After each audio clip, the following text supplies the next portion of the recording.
JBN, we keep you informed. I am Michelle Jones, and in the news, police recover stolen items from St. Anne break-ins. A manhunt is now underway for two men who escaped from police during a chase in Mansfield, Ocho yesterday. According to the police, there has been a spate of robberies in St. Anne involving a black Toyota Fielder. The police said about 8:15 a.m. yesterday, a vehicle fitting the description was spotted in Mansfield, Ocho.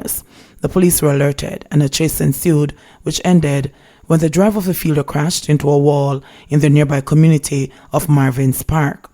Lawmen said two men ran from the vehicle, one of whom opened gunfire at the officers, which they returned. The abandoned vehicle was searched and a 9mm Sig Sauer pistol and 40 9mm cartridges were recovered. The police also said several items which were reported stolen in multiple house break-ins in the parish were also recovered.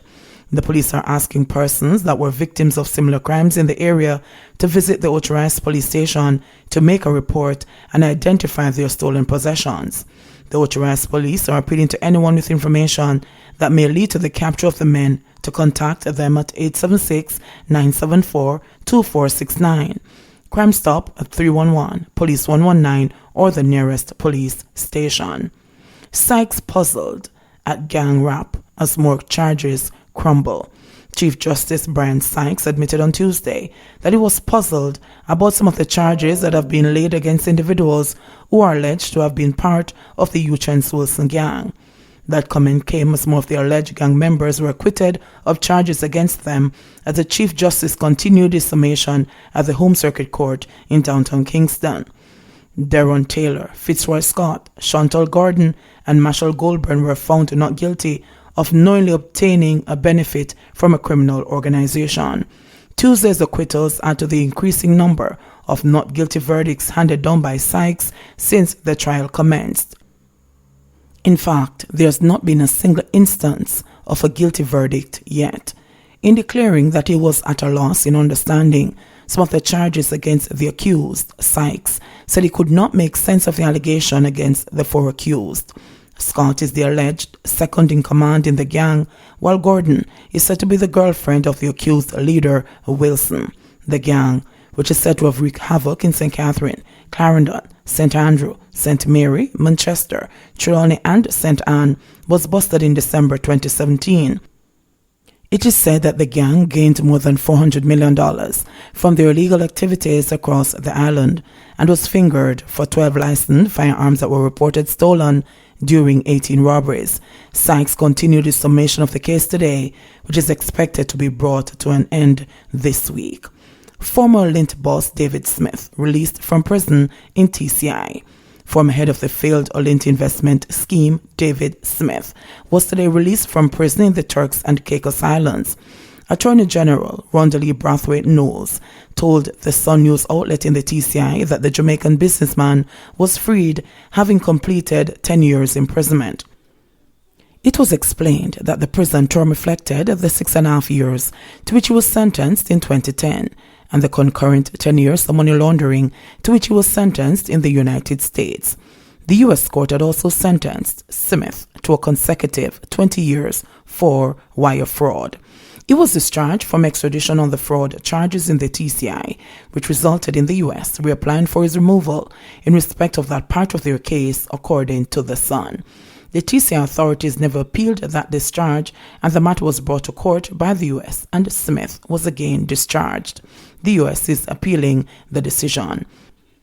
Brathwaite Knowles said Smith will be rearrested in the event that the U.S. is successful in the appeal. In 2010, Smith was sentenced to 6 years in a Grand Turk prison. However, he only spent 4 years because of good behavior. Smith was taken to court for fleecing thousands of investors in the Olint Ponzi scheme of more than $220 million.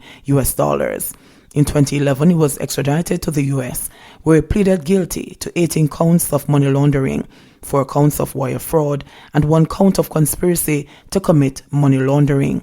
At that time, the U.S. court ordered that the prison term should run at the same time with the sentence in the TCI. Smith was then sent back to the TCI to continue the sentence. 3 more COVID patients die as country records 82 new cases.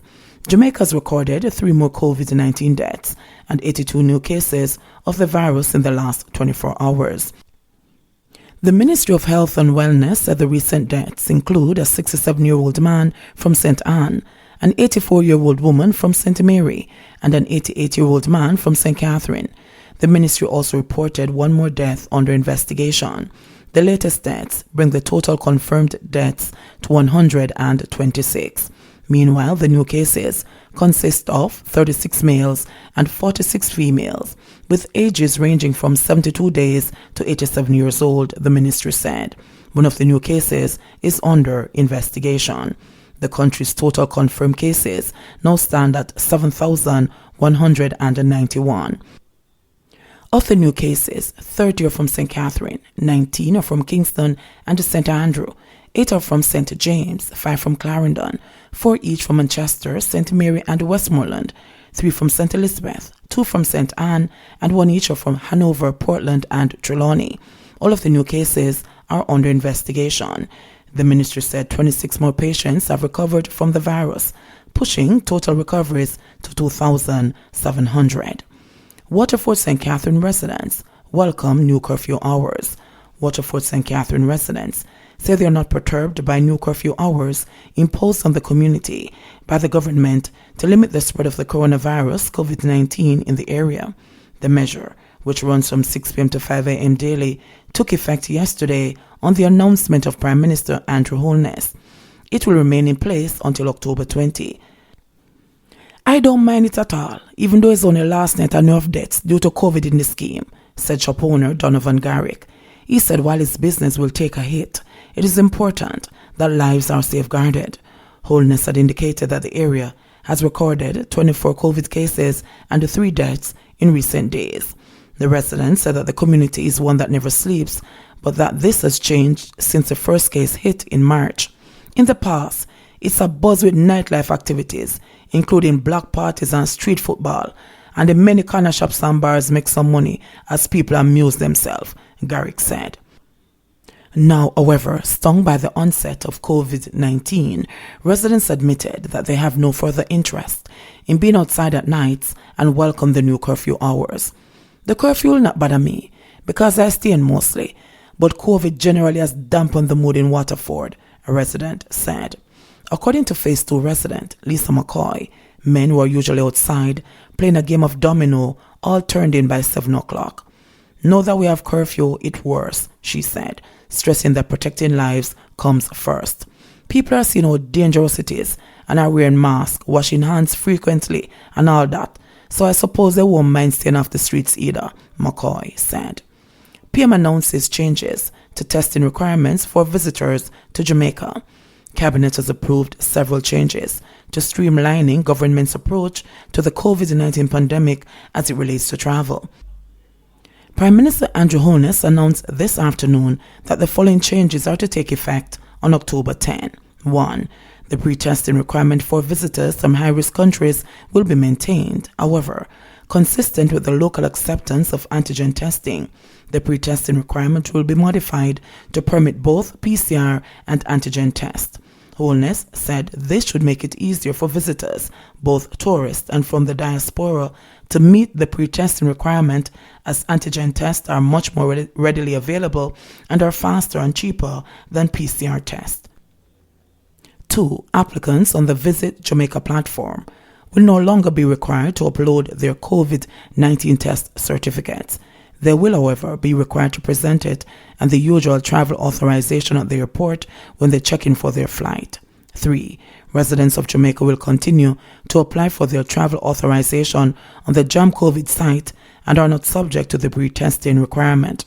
Holness said the government is in advanced discussions to implement a health services and logistics insurance plan that will be mandatory for visitors to Jamaica. We are targeting an effective date of November 1, 2020. This plan will provide for local medical care and air ambulance services where necessary for visitors who fall ill while in Jamaica, Holness told the House of Representatives. JBN, we keep you informed. Please remember to subscribe, like, share, leave us a comment and click the notification bell to receive our daily news items.